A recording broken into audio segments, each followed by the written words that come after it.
In this guide, we'll walk you through installing the Tackform Starlink Mini pipe adapter mount.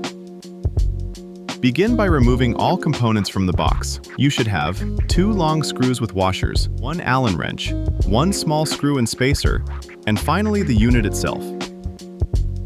Locate the aluminum triangle-shaped mounting plate and position it against the bottom of the Starlink pipe adapter. Flip the entire assembly upside down. Locate the 2 screw pass-through holes.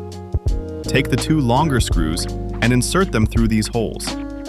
Once both screws are partially threaded, use the included Allen wrench to securely tighten them into place. Next, locate the hole at the tip of the triangle-shaped mounting plate.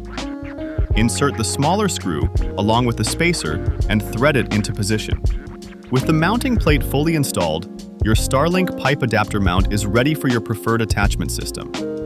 You can now thread a Type B ball or an amps-compatible plate onto the front of the mount. Your Tackform Starlink Mini mount installation is now complete.